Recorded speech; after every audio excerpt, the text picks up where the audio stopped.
సింధు జలాల ఒప్పందం నిలిపివేతతో పాకిస్తాన్ గొంతెండిపోతోంది. దాయాది దేశం తీవ్ర నీటి కొరత ఎదుర్కొంటోంది. ఇదే విషయం తెలియజేస్తూ భారత ప్రభుత్వానికి లేఖ రాసింది పాక్. సింధు జలాల ఒప్పందం నిలిపివేత నిర్ణయాన్ని పునః సమీక్షించాలని వేడుకుంది. నీళ్లు నిలిపివేయడం వల్ల తమ దేశంలో తీవ్ర నీటి ఎద్దడి ఎదుర్కొంటున్నామంటూ గోడు వెళ్లబోసుకుంది. పహల్గాం ఉగ్రదాడికి ప్రతీకారంగా పాకిస్తాన్పై దౌత్య యుద్ధం ప్రకటించిన భారత్ ఇండస్ వాటర్ ట్రీటీని నిలిపివేసింది.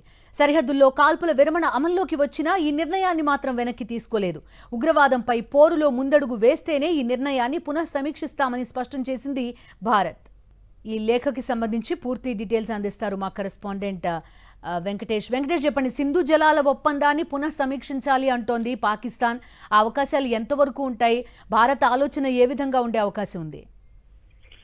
సింధు జలాల నదీ ఒప్పందాన్ని ఆపివేస్తూ కేంద్ర ప్రభుత్వం ఇప్పటికే నిర్ణయిస్తుంది. అయితే ఈ నిలిపివేయొద్దని పాకిస్తాన్ కోరుతూ ఈ రోజు లేఖ రాసింది. పాకిస్తాన్ జలవనరుల శాఖ ఈ లేఖ కేంద్ర ప్రభుత్వానికి లేఖ రాసింది.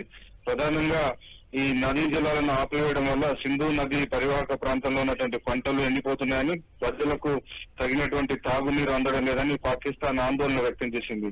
అయితే ఈ అంశంలో భారత్ చాలా కఠినమైనటువంటి నిర్ణయం తీసుకుంది. పహల్గాం ఉగ్రదాడి నేపథ్యంలో భద్రతా వ్యవహారాల కేబినెట్ కమిటీ సమావేశమై ఈ నిర్ణయం తీసుకుంది. సింధు నదీ జలాల ఒప్పందాన్ని పూర్తిగా అబయన్స్ లో పెట్టాలని, పాకిస్తాన్ సంపూర్ణంగా ఉగ్రవాదాన్ని నిర్మూలించేంత వరకు క్రెడిబుల్ ఇన్ఫర్మేషన్ ఉండాలి, కేవలం స్టేట్మెంట్స్ కాదు, క్రెడిబుల్ ఇన్ఫర్మేషన్ వచ్చేంత వరకు తాము ఈ ఒప్పందాన్ని నిలిపివేస్తామని స్పష్టమైనటువంటి ఉత్తర్వులు ఇచ్చింది. సో ఆ నేపథ్యంలోనే కేంద్ర ప్రభుత్వం ఒకవైపు చినాబ్ నది పైన, జీలం నది పైన, ఇతర రావి, బియాస్ లాంటి మొత్తం 5 నదులు ఉన్నాయి. సో ఈ 5 నదులపైన కొత్తగా హైడ్రో ఎలక్ట్రికల్ ప్రాజెక్ట్స్ కానీ ఇతర ప్రాజెక్ట్స్ నిర్మించేందుకు కూడా కేంద్ర ప్రభుత్వం చాలా వేగంగా నిర్ణయం తీసుకుంటుంది. డీసిల్టింగ్ చేస్తూ ఎక్కువ వాటర్ ను చేస్తుంది. వాటితో పాటు డేటా కూడా పాకిస్తాన్ కు వెళ్ళింది. దీంతో పాకిస్తాన్ వణికిపోయి ఈ రోజు లేఖ రాసింది.